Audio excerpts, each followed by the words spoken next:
ओम नमोर्यंताणं नमो सिद्धाणं नमो आर्याणं नमो वज्रायाणं नमो लोहे सवसाहुणम्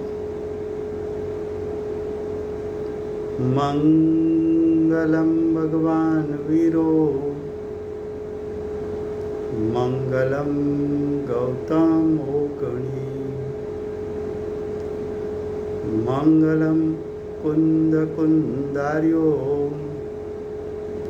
जैन धर्मोस्तु मंगलम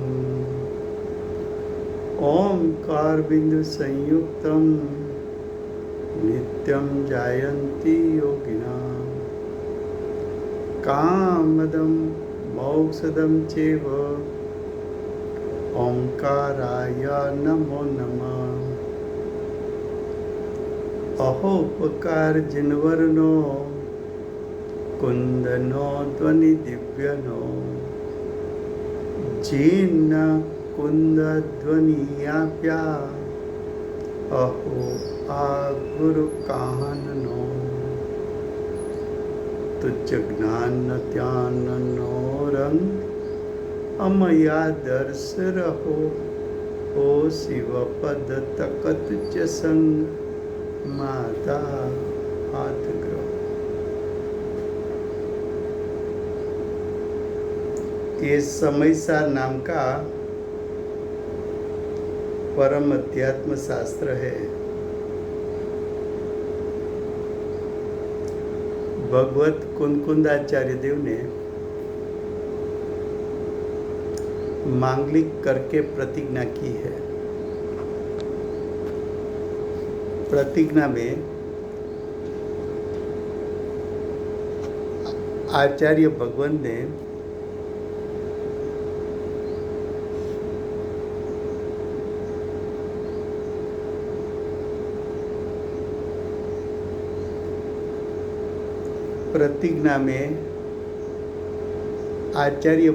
ने समय सार को कहने की प्रतिज्ञा की है। समय सार का अर्थ किया है त्रिकाल शुद्धात्मा। त्रिकाल शुद्धात्मा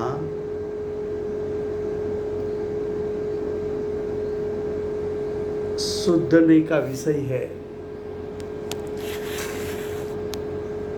ऐसा आचार्य भगवान ने कहा है। गुण भेद पर्याय भेद व्यवहार का विषय है, ऐसा आचार्य भगवान ने कहा है। देखो श्लोक नंबर 6।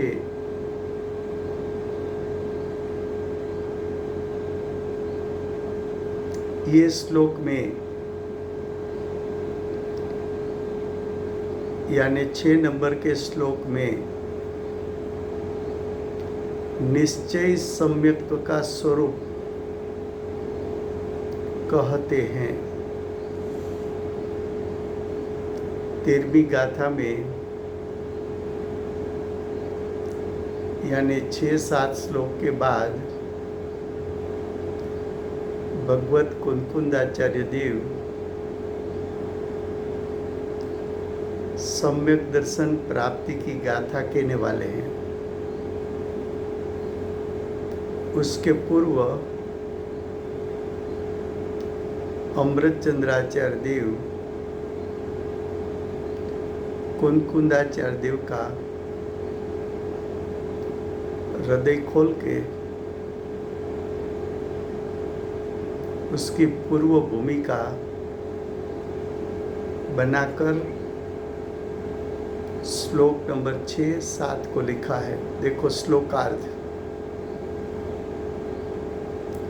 ये आत्मा को अन्य द्रव्य से भिन्न,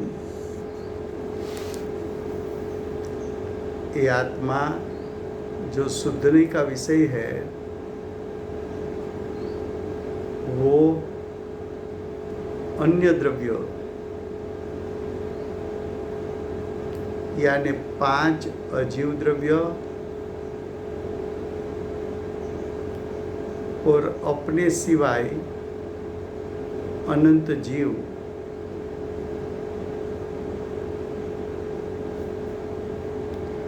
उससे भिन्न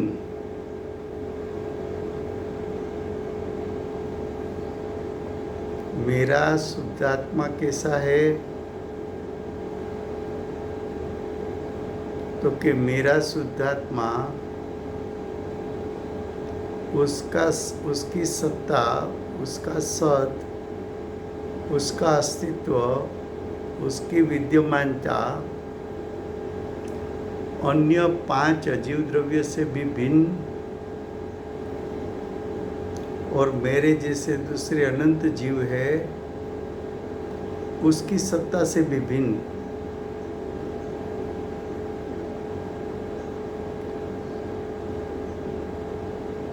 ऐसे जीव को यानी ऐसे मेरे जीव को देखना का अर्थ है श्रद्धना। तुझे श्रद्धान किसका करना है? शुद्ध नहीं के विषयभूत तेरे शुद्धात्मा का श्रद्धान करना है। श्रद्धान का अर्थ क्या है?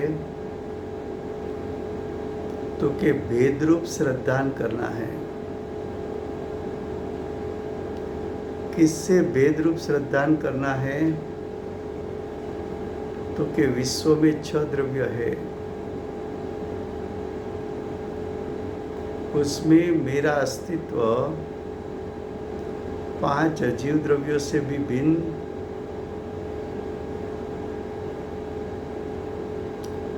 मेरा अस्तित्व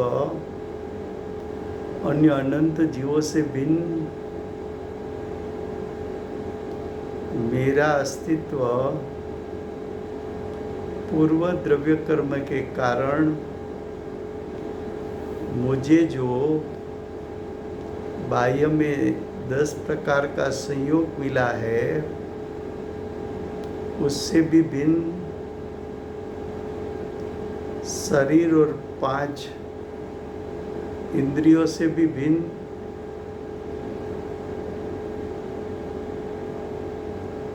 आठ प्रकार के द्रव्य कर्म से विभिन्न, द्रव्य मन से भी भिन्न और विभाव से भिन्न, ऐसा त्रिकाल शुद्धात्मा का श्रद्धान करने से सम्यक दर्शन की प्राप्ति होती है।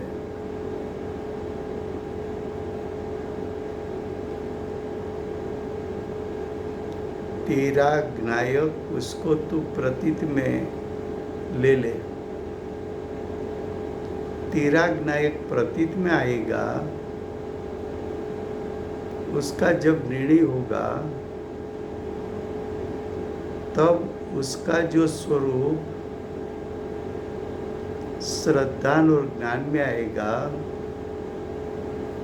तब तुझे मालूम पड़ेगा कि मेरा ज्ञायक पर द्रव्यों से, पर द्रव्य के भाव से, 10 प्रकार के परिग्रह के सहयोग से, शरीर और 5 इंद्रिय से, द्रव्य मन से, 8 प्रकार के द्रव्य कर्म से और विभाव से भिन्न है। ऐसा ज्ञायक का श्रद्धान, ऐसा ज्ञायक स्वरूप का श्रद्धान उसको सम्यक दर्शन कहने में आता है,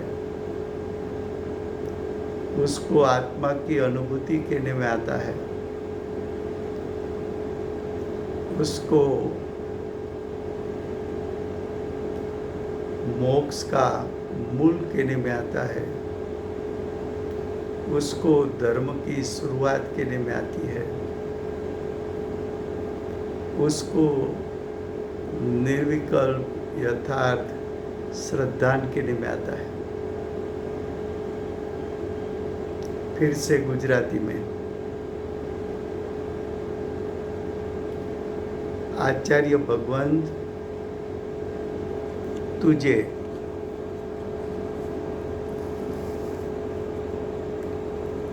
ત્રિકાલ શુદ્ધ આત્માનું સ્વરૂપ બતાવવા માગે છે કે જે શુદ્ધ નહીંનો વિષય છે, શુદ્ધ નહીંના વિષયભૂત શુદ્ધાત્માનું શ્રદ્ધાન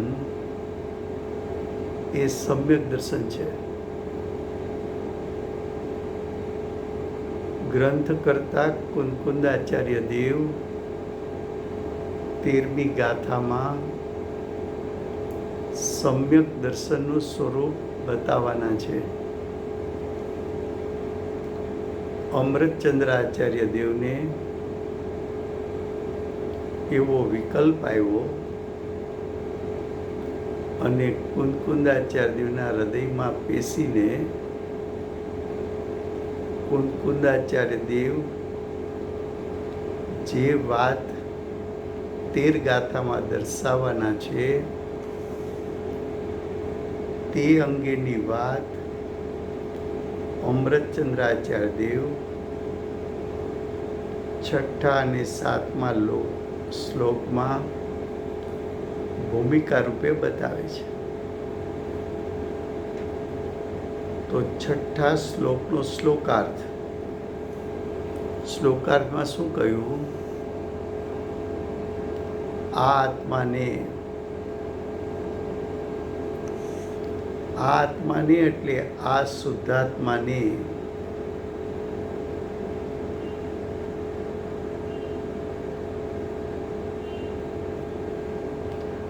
અન્ય દ્રવ્યથી જુદો દેખવો.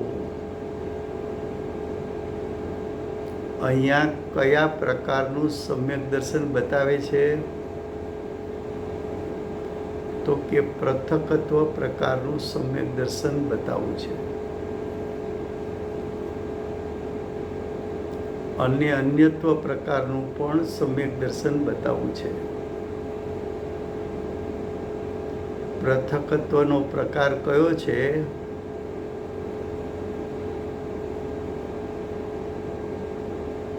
કે તું શુદ્ધાત્મા છો,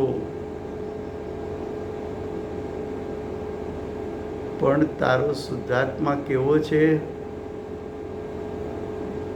તો કે વિશ્વના 5 અજીવ દ્રવ્યોથી જુદો,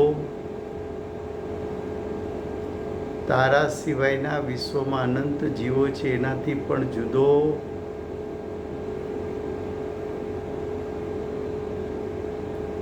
પૂર્વે બાંધેલા દ્રવ્ય કર્મના ફળમાં મળેલા સ્ત્રી કુટુંબાદી સંયોગોથી જુદો, દ્રવ્ય કર્મના ફળમાં મળેલ 10 પ્રકારના પરિગ્રહથી પણ જુદો, શરીર અને 5 ઇન્દ્રિયથી જુદો, દ્રવ્ય મન અને 8 પ્રકારના દ્રવ્ય કર્મથી જુદો, ત્યાં સુધી પૃથકત્વ પ્રકારનું ભેદરૂપ શ્રદ્ધાન કરાવવું છે. અને જ્યારે એમ કહે કે તારો ત્રિકાળ શુદ્ધાત્મા તારી દશામાં ઉત્પન્ન થતા મોહ રાગ દ્વેષ એનાથી જુદો, તો અન્યત્વ પ્રકારનું ભેદરૂપ શ્રદ્ધાન આચાર્ય ભગવાન કરાવીને સમ્યક દર્શનની પ્રાપ્તિ કરાવવા માગે છે. માટે એમ કહ્યું, તે જ નિયમથી એટલે જ્ઞાયક છે એ વિશ્વના અન્ય પદાર્થોથી અને મોહ રાગ દ્વેષથી એટલે કે ભાવ કર્મ, દ્રવ્ય કર્મ, નો કર્મથી ભિન્ન છે, તે નિયમથી સમ્યક દર્શન છે, એટલે સમ્યક દર્શનની પ્રાપ્તિ છે.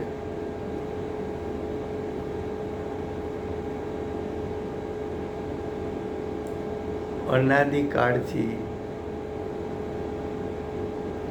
આજ દિવસ સુધી આપણે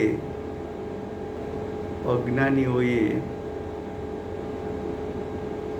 ત્રિકાળ શુદ્ધાત્માનું સ્વરૂપ આવા પ્રકારનું ચિંતનમાં, મનનમાં લીધું નથી. અનુભવમાં કે ભાવભાષણમાં લીધું નથી. એવું ચિંતન મનન નથી, એવું ભાવભાષણ નથી, એવા આત્માના શુદ્ધ સ્વરૂપનો અનુભવ નથી. માટે અજ્ઞાની જીવને ચાર ગતિના પરિભ્રમણમાં જીવ દુઃખી થાય છે.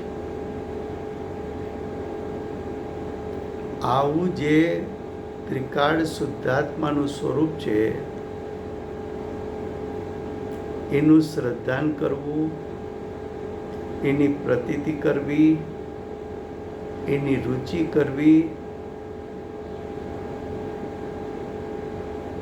એને નિર્વિકલ્પ દશામાં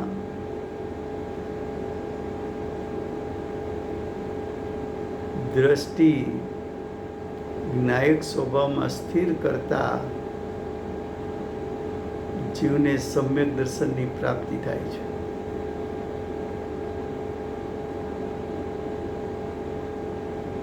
હવે કે છે, કેવો છે આત્મા?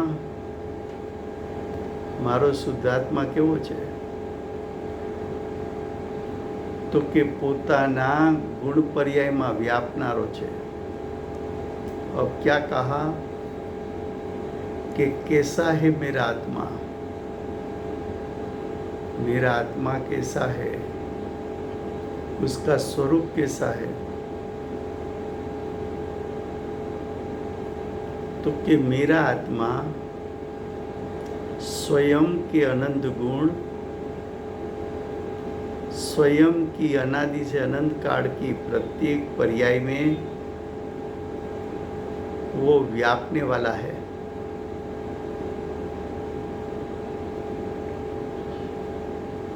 मेरा स्वरूप अस्तित्व कैसा है? मेरे आत्मा का स्वरूप अस्तित्व कैसा है? मैं द्रव्य स्वभावी, अनंत गुणात्मक, अनादि से अनंत काल की मेरी पर्याय का हिस्ट्री है. मेरी हिस्ट्री कहाँ से है? अनादि से है, अनंत काल तक चलती है.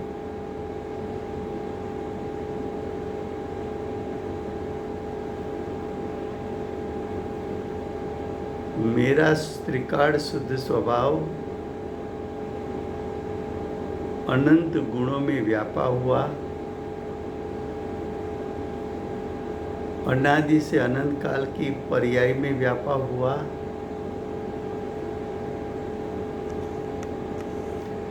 ऐसा मेरा स्वरूप है.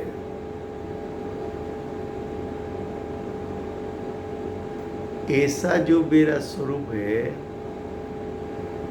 उसमें से गुण भेद, पर्याय भेद को गौण करके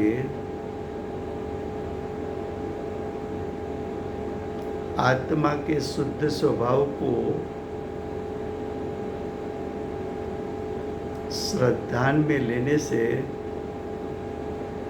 मुझे सम्यक दर्शन की प्राप्ति होती है.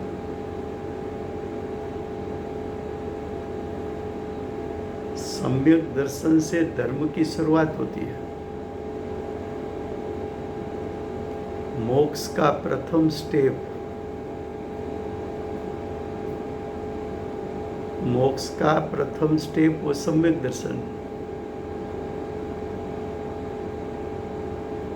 आत्मा का परिपूर्ण शुद्धात्मा का स्वरूप, उसकी शक्ति कितनी है वो प्रतीत में आ जाना। सम्यक दर्शन के काल में ऐसा निर्णय हुआ कि मैं सिद्ध समान हूँ, मेरी शक्ति और सिद्ध परमात्मा की शक्ति में कोई अंतर नहीं है। ऐसा निर्णय वो सम्यक दर्शन है।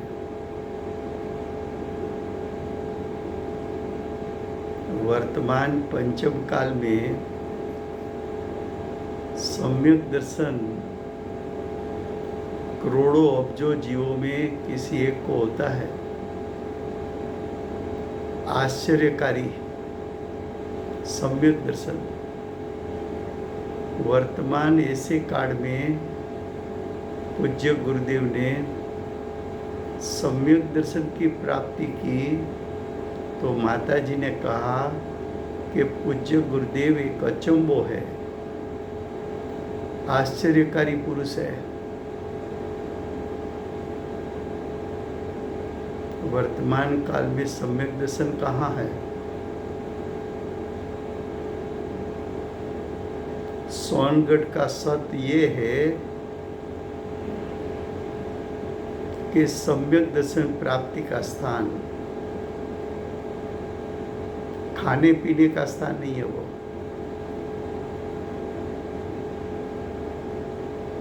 बाहर की अनुकूलता का वो स्थान नहीं है, हरने फिरने का स्थान नहीं है। उस धरती पर पग रखने से अंदर में भाव आना चाहिए कि जिस गुरु ने, जिस माता जी ने प्रति समय आत्मा की अनुभूति का धबकार सुना, स्वयं के ज्ञायक पर्याय में डोलने लगा, ये अनुभूति करने का स्थान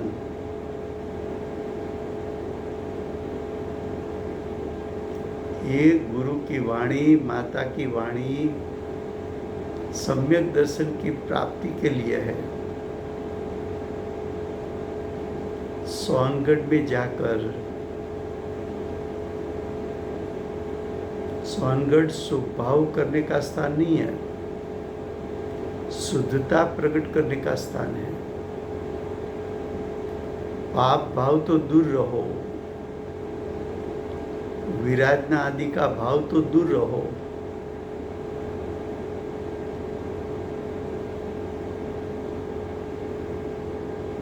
एक तरफ बाह्य निमित्त के रूप में वर्तमान गुरु, भावी के तीर्थंकर, उसकी वाणी का उपदेश है। दूसरा लाभ ये है कि वर्तमान माता जी, भविष्य की गणधर,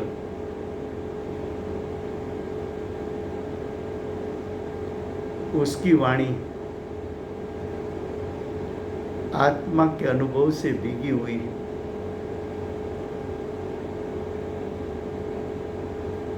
वो वाणी बाह्य निमित्त है। गुरुदेव की वाणी वज्र जैसी है, शरीर और आत्मा को भिन्न बता सके ऐसी वाणी, स्वभाव विभाव की भिन्नता कराने वाली वाणी। माता जी की वाणी शीतल है, वैरागवंत वाणी।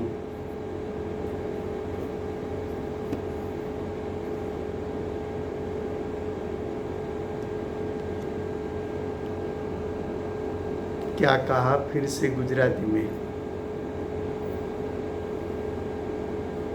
કેવો છે આત્મા?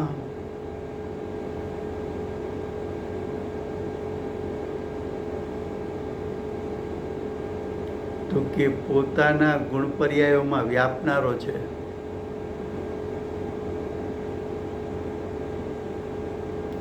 ત્રિકાળ શુદ્ધાત્મા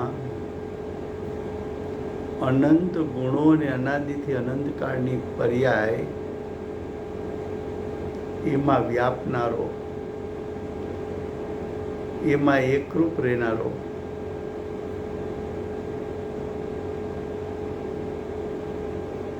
કેવો છે આત્મા? દ્રવ્ય ગુણ પર્યાયમય, ઉત્પાદ વ્યય દ્રવ્યાત્મક, એવું તારા આત્માનું વસ્તુ સ્વરૂપ છે. એ અનંત ગુણ પર્યાયને ગૌણ કરીને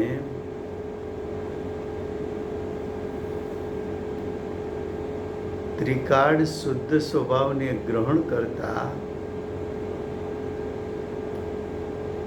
શુદ્ધ સ્વભાવને પ્રતીત કરતા, શુદ્ધ સ્વભાવનો અહેસાસ કરતા, શુદ્ધ સ્વભાવને વિષય બનાવતા, શુદ્ધ સ્વભાવમાં દ્રષ્ટિને વીંટાળી દેતા, તારી દશામાં ધર્મનું મૂળ એવું સમ્યક દર્શન,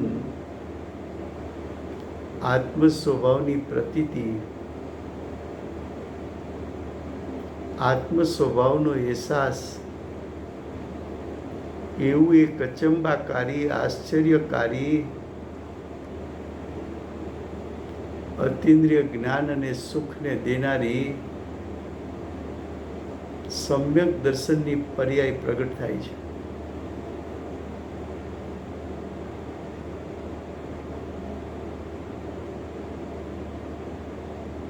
એ સમ્યક દર્શન વર્તમાન પંચમ કાળમાં કરોડો અબજો જીવોમાં ભાગ્યે જ કોઈ જીવને ઉત્પન્ન થાય એવું એક વર્તમાન કાળ છે. આવા કાળમાં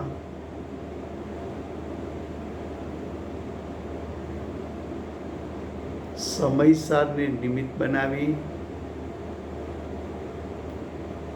પોતે પોતાના સ્વયં ગુરુ બની ઉગ્ર પુરુષાર્થ કરી વર્તમાન કાળે પૂજ્ય ગુરુદેવ સમ્યક દર્શનની પ્રાપ્તિ કરી તો માતાજીએ એમ કહ્યું કે આ કાળે સમ્યક દર્શનની પ્રાપ્તિ કરવી એક અચંબો છે. ગુરુદેવ એક અચંબો છે, એક આશ્ચર્યકારી ઘટના છે.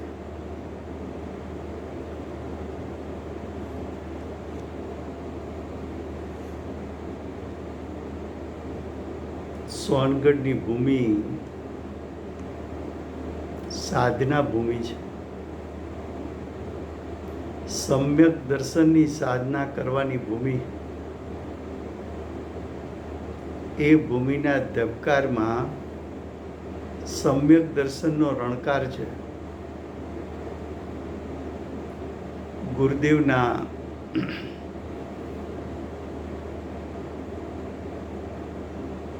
દ્રવ્ય શ્રુતિ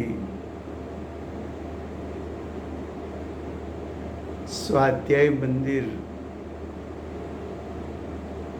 42 વર્ષ ગુંજારો થયો.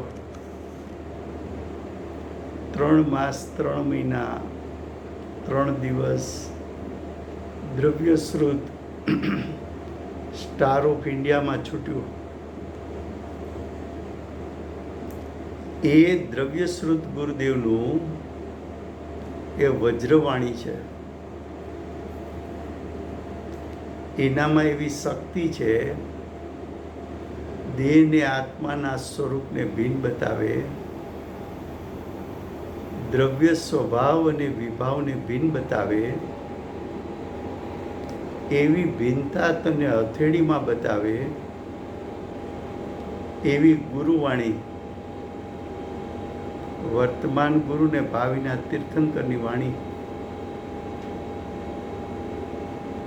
આવા ગુરુ અને ભાવિના તીર્થંકર મળ્યા,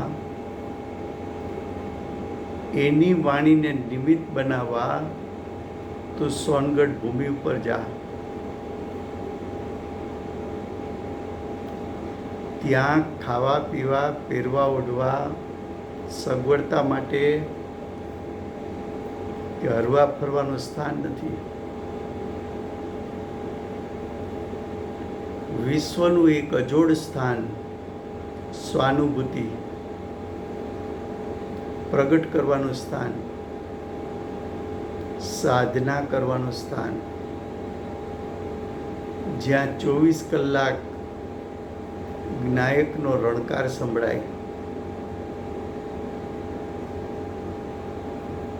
જ્યાં 24 કલાક ગુરુદેવ અને માતાજીની વાણીનો ગુંજારવ સંભળાય.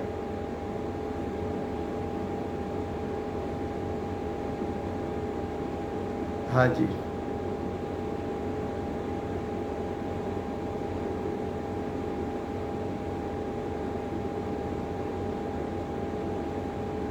चौबीस घंटा. हाँ, तो ये जो वाणी है गुरुदेव माता जी की, तो सोनगढ़ क्यों जाना है? स्वभाव प्रकट करने के लिए कि शुद्धता प्रकट करने के लिए? सोनगढ़ जाए उसको विराधना का तो भाव नहीं होना चाहिए, वो तो सब पाप भाव है.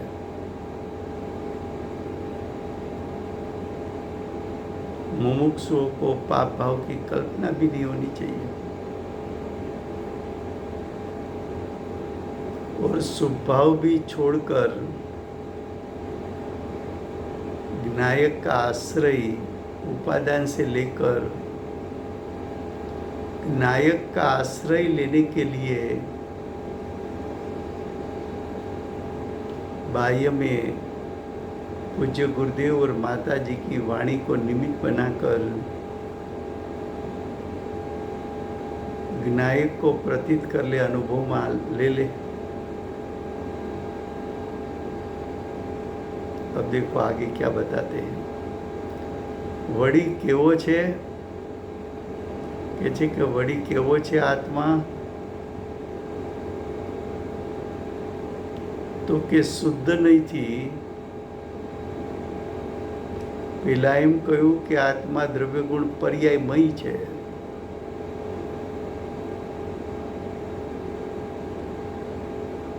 पहला ऐसे कहा कि आत्मा द्रव्य गुण पर्यायमय है.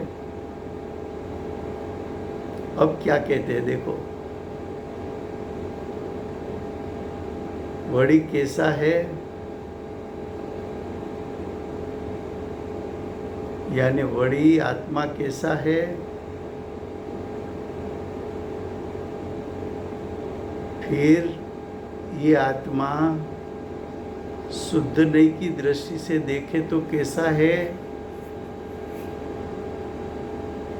तो अब देखो, शुद्ध नहीं से एक पणा रूप निश्चित करने में आया हुआ. देखो, हमें शुद्धात्मा में कोई भेद दिखने में नहीं आता. ऐसा एक पना, अनंत गुणों का एकत्व, पर्याय का पिंड,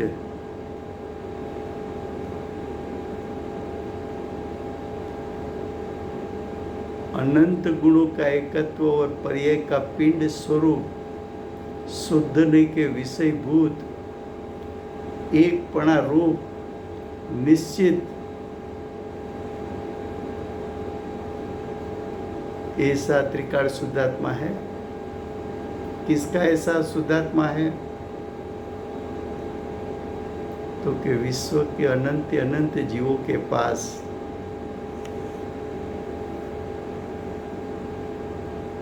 एक पणा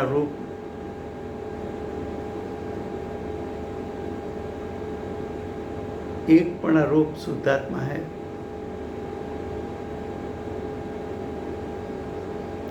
तेरी दृष्टि में से गुण भेद और पर्याय भेद छुड़ाना है। गुण भेद क्यों छुड़ाना है? तो कि भेद का ध्यान नहीं होता, अभेद का ध्यान होता है।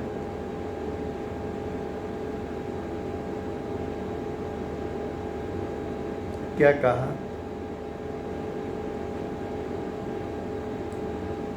कि ध्यान किसका होता है?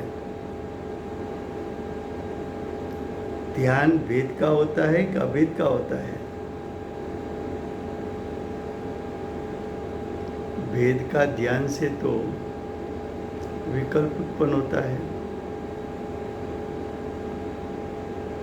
अभेद में तो तन्मय हो जाए तेरा उपयोग, अभेद में तेरी दृष्टि तन्मय हो जाए, अभेद वो शुद्धने का विषय है।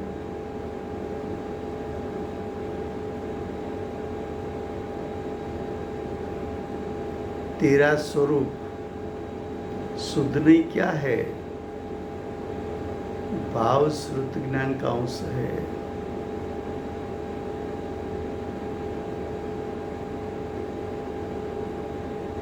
शुद्ध नहीं क्या है? जो ज्ञान का अंश आत्मा के शुद्ध स्वभाव की ओर ले जाता है। गुण भेद को गौण करके पर्याय भेद को क्यों गौण करना है? तो क्या पर्याय अनित्य है? भेद तो है पर्याय और अनित्य भी है, तो भेद का भी ध्यान नहीं हो सकता, अनित्य का भी ध्यान नहीं हो सकता।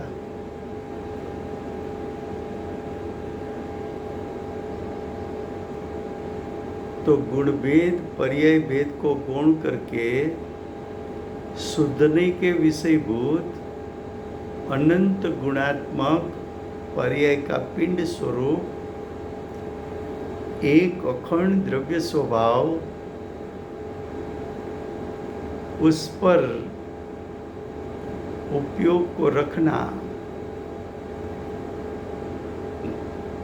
ऐसा तेरा शुद्धात्मा है। फिर से गुजराती में શું કહ્યું? વળી કેવો છે?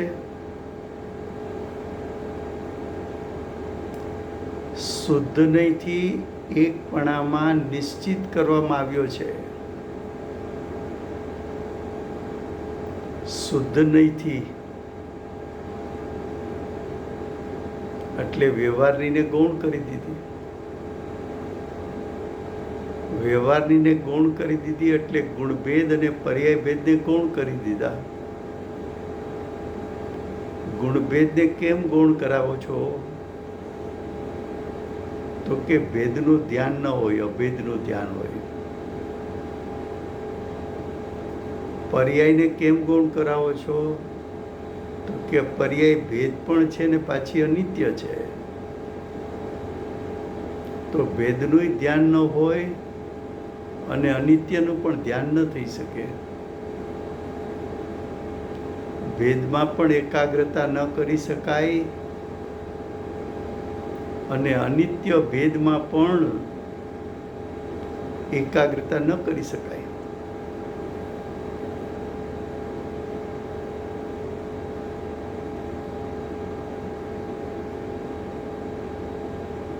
માટે એમ કહ્યું કે શુદ્ધ નહીંથી એકપણા એટલે એકરૂપપણા, અભેદપણા, अनंत गुणात्मकपना, पर्याय का पिंड स्वरूप, ऐसा शुद्धने के विषयभूत तेरा शुद्धात्मा है, एवो तारो शुद्धात्मा छे। हवे के छे वड़ी केवो छे तो के पूर्ण ज्ञान घन छे। पूर्ण केता शक्ति रूप सामर्थ्य पूर्ण, घन केता जेनी अंदर गुणभेद के पर्याय भेदनो प्रवेश थई सकतो नथी।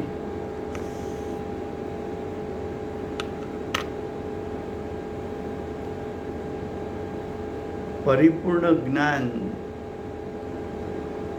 शक्ति रूपे परिपूर्ण ज्ञान, शक्ति रूपे परिपूर्ण ज्ञायक, एक ज्ञायक घन छे, घन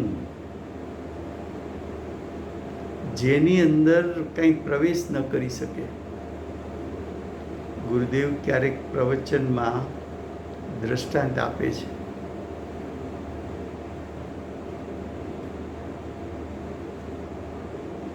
ઘીની બરણી હોય, શિયાળાનું ઘી એવું જામી ગયું હોય કે અંદર તાવીથો નાખે તો તાવીથો અંદર ખૂંચે નહીં.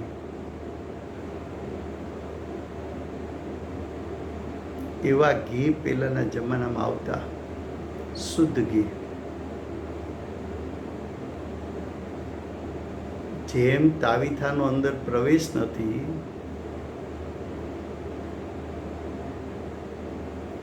એમ અનંત ગુણાત્મક એકરૂપ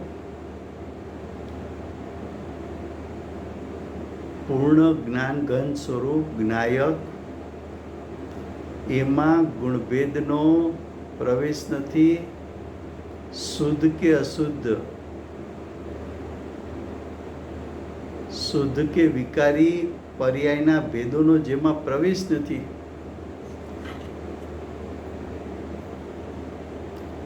એવો પૂર્ણ જ્ઞાન ઘન છે. મારે દ્રષ્ટિનો વિષય બનાવવો હોય તો દ્રષ્ટિના વિષયભૂત જ્ઞાયક છે કેવો? તો કે પરદ્રવ્યથી ભિન્ન, પરદ્રવ્યના ભાવોથી ભિન્ન, વિકારથી ભિન્ન,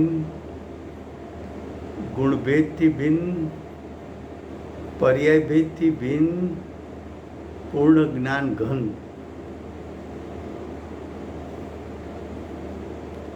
આના ઉપર દ્રષ્ટિ જતા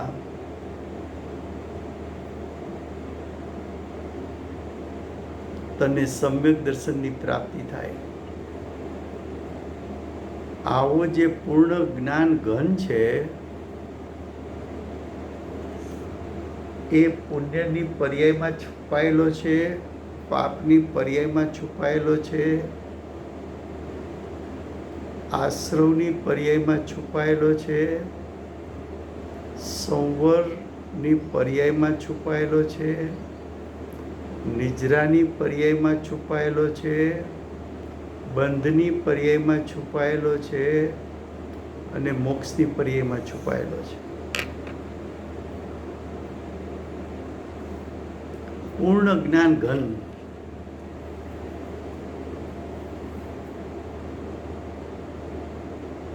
તને આચાર્ય ભગવંત અમૃતચંદ્ર આચાર્ય દેવ, કુંદકુંદ આચાર્ય દેવની માફક સમ્યક દર્શન પ્રાપ્ત કરાવવા માટે આ શ્લોક લખેલો છે.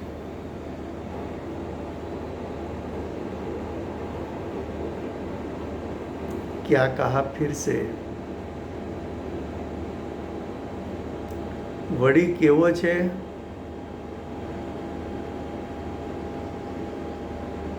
એટલે કે શુદ્ધ નહીંના વિષયભૂત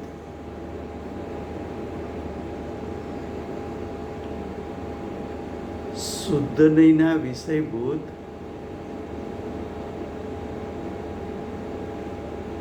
शुद्ध नहीं के विषयभूत शुद्धात्मा कैसा है?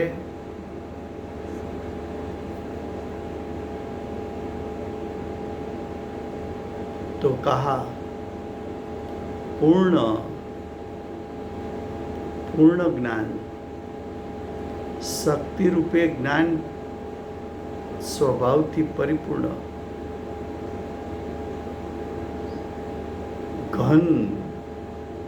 घन का अर्थ है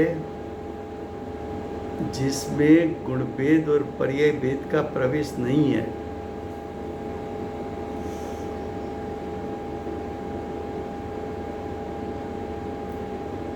जैसा ठंडी के दिनों में घी ऐसा जम जाता है कि घी उसमें से निकालना है, तो घी निकालने का साधन अंदर में प्रवेश नहीं कर सकता, इतना जमा हुआ है।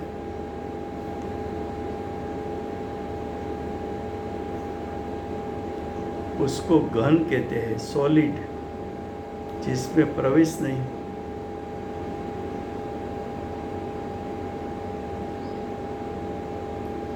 तो तेरा शुद्धात्मा शक्ति रूप सामर्थ्य से पूर्ण, और ऐसा शक्ति रूप सामर्थ्य में गुणभेद और पर्याय भेद का प्रवेश नहीं है। उसमें विकारी पर्याय का भी प्रवेश नहीं, शुद्ध पर्याय का भी प्रवेश नहीं। ऐसे पूर्ण ज्ञान घन स्वरूप पर जिसकी दृष्टि चली गई, उसको सम्यक दर्शन की प्राप्ति होती है।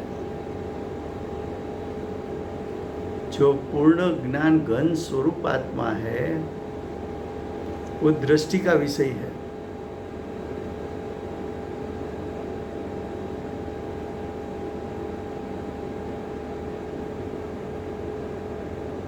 किसका विषय है? दृष्टि का विषय।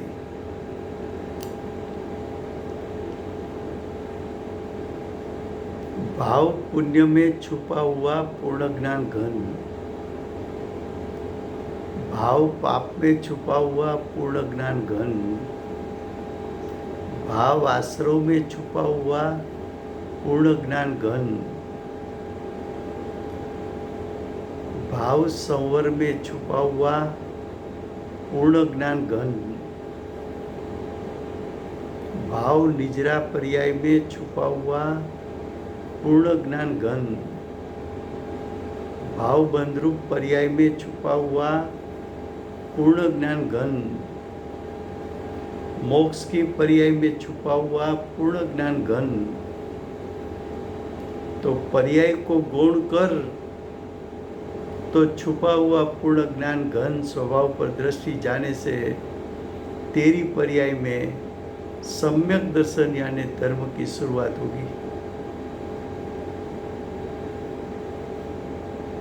ये पूर्ण ज्ञान घन स्वभाव को विषय बना, उसका आश्रय ले, उस पर दृष्टि की जमावट कर, उपयोग से पूर्ण ज्ञान घन स्वरूप को ग्रहण कर ले। पूर्ण ज्ञान घन उसके अस्तित्व का स्वीकार कर, भेदों का लक्ष्य छोड़,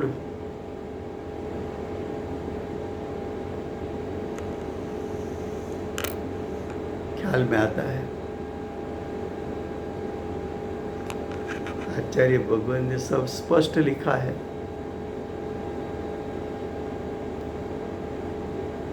थोड़े समय सोचने के लिए वहां रुके तो मालूम पड़े भाव उसका क्या है। पूरा श्लोक 2 मिनट में पढ़ जाए, उसके लिए समय सार नहीं है। गुरुदेव ने कहा था एक बार सभा में कि गुरुदेव आप समय सार कहते हैं, हमने 15 दिन में पूरा समय सार पढ़ लिया।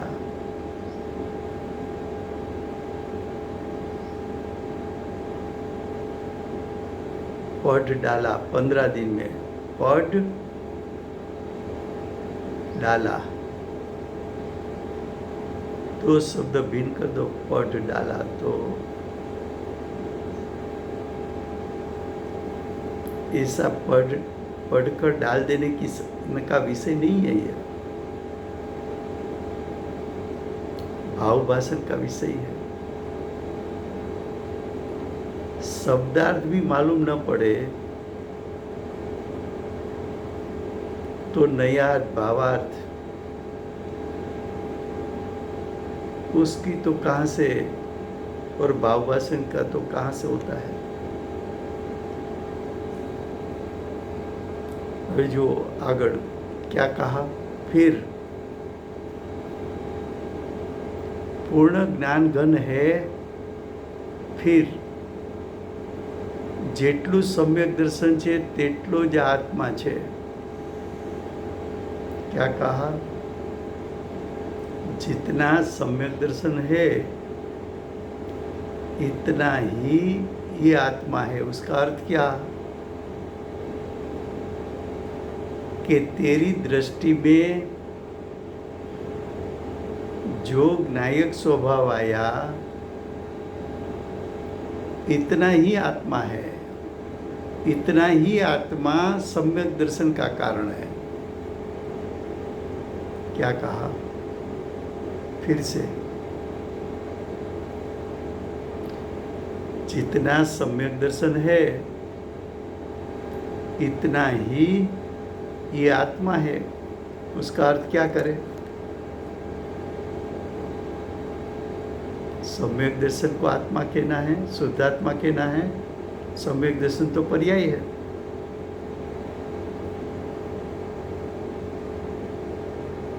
ऐसा कहना है, सम्यक दर्शन का अर्थ है तेरी दृष्टि शुद्ध हुई, तेरी दृष्टि ने जिस ज्ञायक को विषय बनाया वो ज्ञायक जितना है इतना ही आत्मा है, इतना ही आत्मा प्रयोजनभूत है।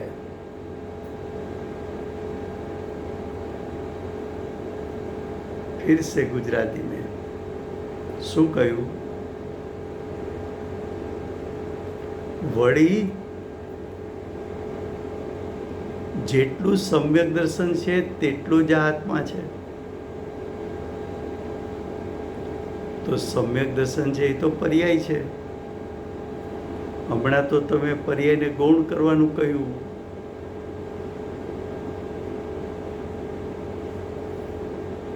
તો क्या આ વાક્યનો અર્થ કેમ કરવો,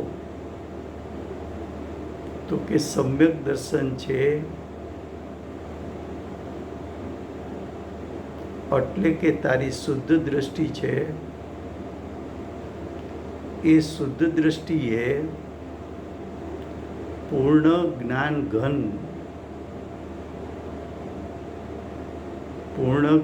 ઘનને વિષય બનાવ્યો। એ પૂર્ણ જ્ઞાન ઘન એટલે જેમાં ગુણભેદનો પ્રવેશ નથી, પર્યાય ભેદનો પ્રવેશ નથી, એવા પરિપૂર્ણ શક્તિરૂપ સામર્થ્યવાળો જ્ઞાનઘન આત્મા જે દ્રષ્ટિનો વિષય છે, જે સમ્યક દર્શનનો વિષય છે, એને અમે પ્રયોજનભૂત આત્મા કહીએ છીએ।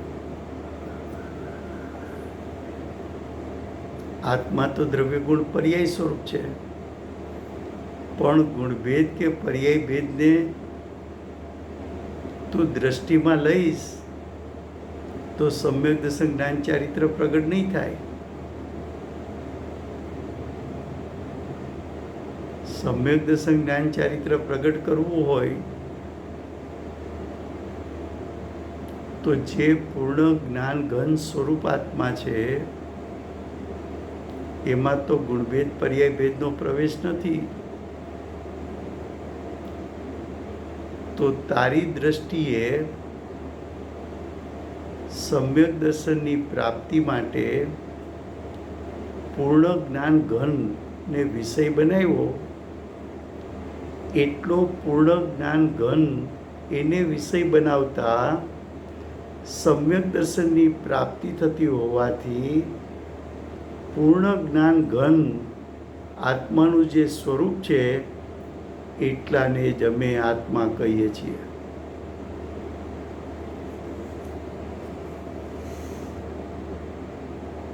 છે સહેલું, અઘરું નથી. ઘરની વાત છે, પોતાના આત્માની વાત છે, પોતાના સ્વરૂપની વાત છે, પણ સમયસાર ગહન શાસ્ત્ર સમજવા માટે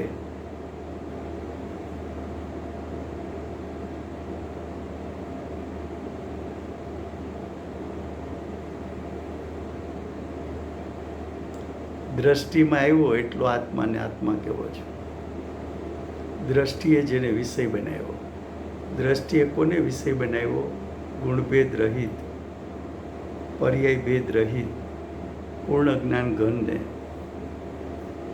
ઉપર જે કહ્યું તું એ વિષય લો તો એમ કહ્યું કે પરદ્રવ્ય અને પરદ્રવ્યના ભાવોથી રહિત અને વિભાવથી રહિત. એનો અર્થ પણ એ જ થયો. તો દ્રષ્ટિ જેને વિષય બનાવે, તો દ્રષ્ટિ કોને વિષય બનાવે છે? જ્ઞાયકને. જ્ઞાયકનું બીજું નામ પૂર્ણ જ્ઞાન ઘન સ્વરૂપ.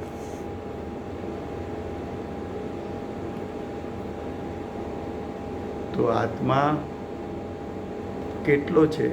આત્મા કેવડો છે? તો કે જે દ્રષ્ટિમાં આવ્યો એવડો આત્મા છે. તો કે આત્મા તો દ્રવ્ય ગુણ પર્યાય વાળો છે ને.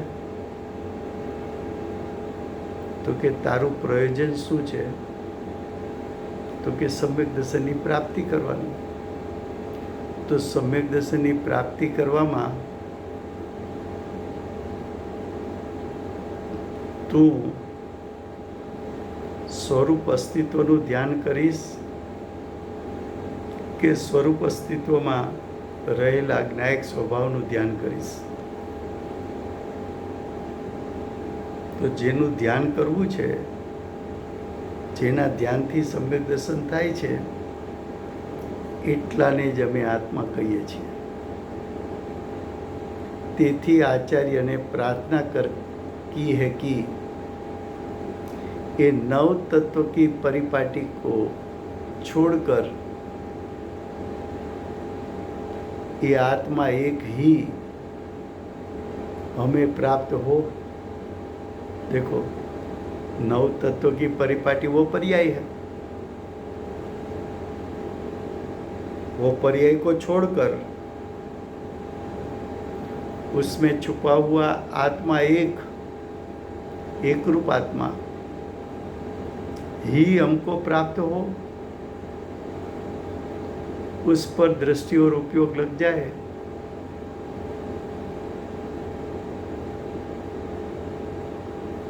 ये श्लोक नंबर 6 हुआ. उसका भावार्थ कल चलेगा. समय हुआ है. हाँ,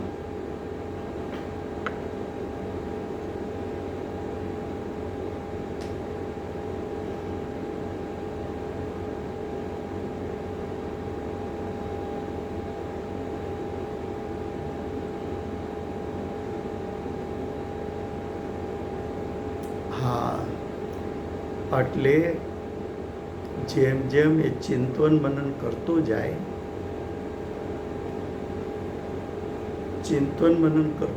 ત્યારે પરદ્રવ્ય ગૌણ થતા જાય, પરદ્રવ્યના ભાવો ગૌણ થતા જાય, ગુણભેદ ગૌણ થતા જાય, પોતાની પર્યના ભેદ ગૌણ થતા જાય. એટલે સવિકલ દશામાં સ્વભાવની તરફ એનું જોર વધતું જાય.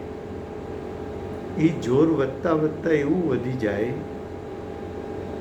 કે ગુણભેદ અને પર્યાય ભેદનો વિકલ્પ છૂટી અને જ્ઞાયકને ગ્રહણ કરી લે. તો એને લાંબો કાળ એના ચિંતન મનનમાં ગાળવો પડે. જે આપણે કહ્યું હતું ને, પાંચ લબ્ધિમાંથી પસાર થાય તો દરેક લબ્ધિમાં શું થાય છે? આત્મ સ્વભાવ તરફ આગળ ને આગળ વધતો જાય છે. પછી છેલ્લી લબ્ધિમાં આવ્યો અને જ્યારે મિથ્યાત્વ કર્મ અનુદયરૂપ થયું આ ચિંતનના જોરમાં, અને એક સમય એવો આવ્યો કે જે સમયે મિથ્યાત્વ કર્મ ઉદયમાં નથી, તે સમયે એને જ્ઞાયકને ગ્રહી લીધો અને સમ્યક દર્શનની પ્રાપ્તિ કરી લીધી.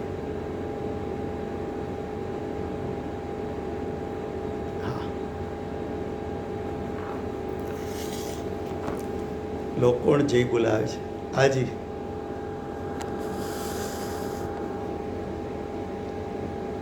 હા લઈ લેશું.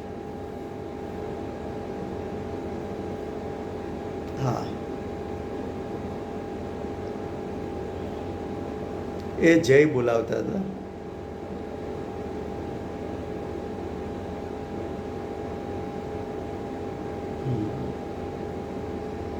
હા,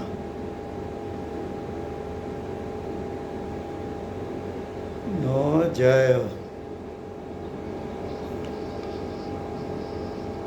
નો જય હો, જય હો, નો જય હો, તીર્થધામ નો જય હો.